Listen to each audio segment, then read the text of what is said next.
लोग बीपीएससी पहुंचे 25 तारीख को पहली बार हम लोग पिटाए। 25 तारीख को निरंकुश सत्ता के द्वारा पहली बार पिटाई, यानी कितनी बार आप पे डंडा चला? ये दूसरी बार डंडा चला, तीसरी बार समझिए कि अमन के मम्मी पापा बहुत परेशान हैं, मम्मी रो रही है, वो घर नहीं जा रहा है। क्योंकि मैं समझ रहा था कि अगर मैं यहाँ से जाऊँगा तो लोग समझेंगे कि इसको पिटाई लग गया और ये भाग गया, और मैं नहीं चाहता था कि मेरे जाने से 2-4 दोस्त मेरे और भी चले जाएं। आंदोलन को मैं कमज़ोर नहीं होने देना चाहता था, इस सत्याग्रह को। और मैं कहता हूँ कि अगर वो आज नहीं सुनते तो 2025 में उनको बहुत। नमस्कार, मेरा नाम विवेक है और आप देख रहे हैं आवाज़ न्यूज और NSN इंडिया न्यूज। गर्दनी बाग में है और मेरे साथ जो शख्स है वो कहीं ना कहीं आप लोग देखे हुए होंगे, चाहे बिहार पुलिस के डंडा का मार हो या ललन टॉप का स्टोरी कवरेज हो, ये सभी जगह इनका स्टोरी आप देखे हैं, इनको देखे होंगे। और प्रशासन का लाठी से पीटते हुए और बदन से कपड़ा हटते हुए भी देखे होंगे। अमन जी, आपके साहस के लिए सबसे पहले तो आपको कितना आभार व्यक्त करूं वो कम रहेगा। कैसे ये सब चीज़ें आपके साथ हुआ और ये सारी चीज़ शुरू से लेकर अभी तक का शॉर्ट में बताइए। देखिए, ये प्रकरण जो है, जैसे कि सबको पता है, 13 तारीख को एग्ज़ाम हुआ था। बीपीएससी का एग्ज़ाम बिहार का हर बच्चा सपना से जो रखता है कि मैं एक प्रशासनिक सेवा में जाऊँ, SDM बनूँ, DYSP बनूं। तो इस तरह का जो है लोगों के बीच एक मनसा रहता है कि मैं पढ़ लिख करके एक ऊंचे पदों पर बिहार के प्रशासनिक सेवा में जाऊं, और ऐसा ही मनसा मेरी भी थी। बीपीएससी पहुंचे 25 तारीख को पहली बार हम लोग पिटाए। 25 तारीख को निरंकुश सत्ता के द्वारा पहली बार पिटाई, यानी कितनी बार आप पे डंडा चला? ये दूसरी बार डंडा चला, तीसरी बार समझिए, ठीक है। उसके पश्चात JP गोलंबर पर, जबकि गांधी मैदान में छात्र संसद का आह्वान किए थे, हम लोग वहीं पे बैठे थे। वहां से फिर हुआ कि CM से मिलना है, क्योंकि कोई और मांग हमारी सुन नहीं रही थी, तो हम लोग अपना डेलीगेट्स भेजना चाहते थे। इसी बात को लेकर के हम लोग JP गोलंबर पे बैठे थे। सर भी थे हमारे, रामांशु सर थे, सारे लोग उनको घेर के बैठे हुए थे, हम भी उनको घेर के बैठे थे। अचानक पुलिसिया तंत्र, पुलिस दल बल के साथ पहुंची स्वीटी शेरावत जी, और वाटर कैनन का प्रयोग करने के लिए उन्होंने आदेश जारी कर दिया। हम पर वाटर कैनन चलाया गया ताकि छात्र भाग जाएं, और बर्बरतापूर्ण तरीके से लगभग 500 पुलिस वालों को उतार दिया लाठी भांजने के लिए। और वो बच्चों का जो शरीर है उसको पायदान समझ करके लाठी भांजते गई, लेकिन बहुत से लाठी, अनगिनते लाठी चलाई गई। वीडियो फुटेज हो गए, आप देख लीजिए। मैं तो मानव आयोग से पूछता हूँ, जो ह्यूमन राइट्स कमीशन है, कहाँ है, कहाँ सो रही है वो? और हम बच्चों के अधिकार का बात कब करेगी? हमें इस तरह बर्बरतापूर्ण तरीके से मारा गया तो सभी ने देखा। मुझे तो मेरा इलाज भी रोक दिया गया PMCH में। जब मुझे PMCH में ले गया मैं बेहोश था। उसके पश्चात रात को तो इलाज अच्छी हुई, चूँकि जितने भी नेता हमसे मिलने गए, चाहे वो पप्पू यादव जी हों, प्रशांत किशोर जी हों, परिवार वाले, काफ़ी ज़्यादा घर में डर का माहौल है। मम्मी पापा भी चिंतित है, बहन भी, हमारी 4 बहनें हैं।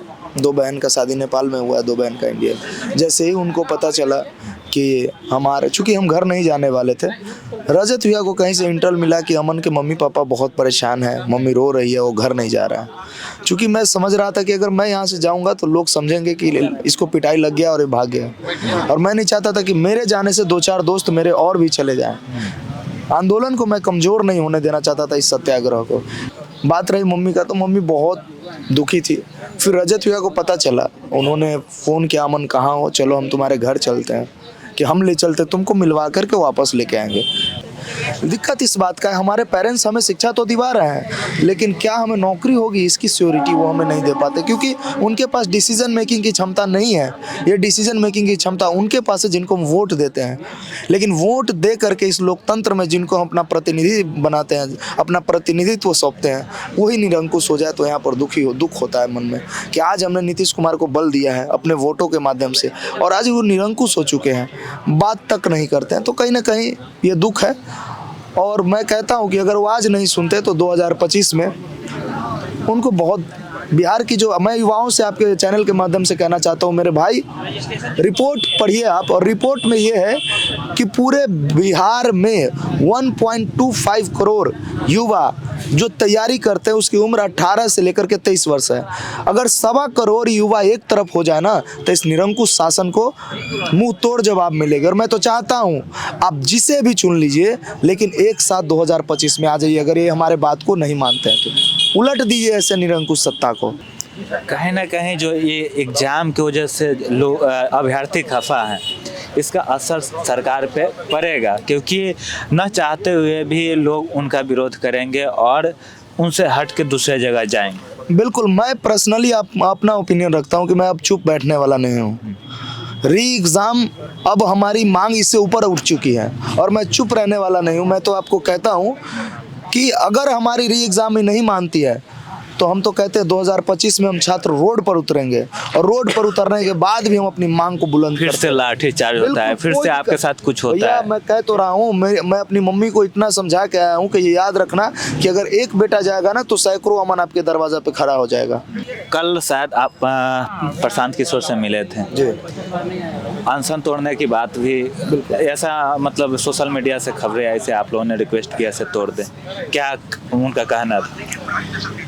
प्रशांत किशोर जी ऐसे नेता है, मेरी उम्र 27 साल हो रही है और मैंने 27 वर्षों में आज तक कभी नहीं देखा किसी नेता को, भारतवर्ष की बात कर रहा हूँ, सिर्फ बिहार की नहीं, कि कोई नेता कड़ाके की ठंड में खुले आसमान के नीचे एक बच्चे के हक और अधिकार के लिए आमरण अनशन करता हो, लेकिन उन्होंने किया। हम सैल्यूट करते हैं आपके माध्यम से उनको। के लिए आलोचना सहने को आप तैयार? बिल्कुल, मैं सहने के लिए तैयार हूँ। इसलिए भैया, आपकी उम्र कितनी हो रही है भैया? मैं आप थोड़ा देर आपका माइक लेता हूँ। आपकी उम्र कितनी हो रही है? 30।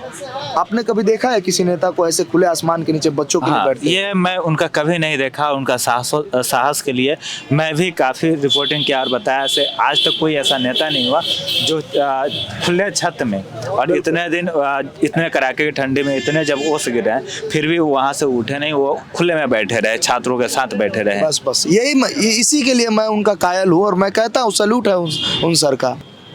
जी, अब बस इतना कहेंगे, हम तो भगवान से मनाते हैं कि वो जल्दी जल्दी स्वस्थ हो जाए और डिस्चार्ज हो जाए और हम बच्चों के बीच आए।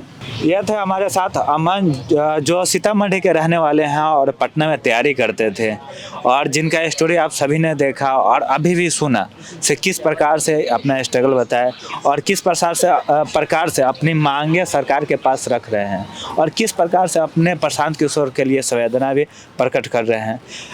इतने सहजता से सारी बातें रखा और अपनी मांग रख रहे हैं, तो कहीं ना कहीं एक एग्जाम्पल बन रहा है सभी छात्रों के लिए, बिहार के आने वाले भविष्य के लिए। बने रहिए हमारे आवाज़ न्यूज़ के साथ और NSN इंडिया न्यूज़ के साथ, ऐसे ही स्टोरी आपके लिए लेकर आएंगे। तब तक के लिए धन्यवाद।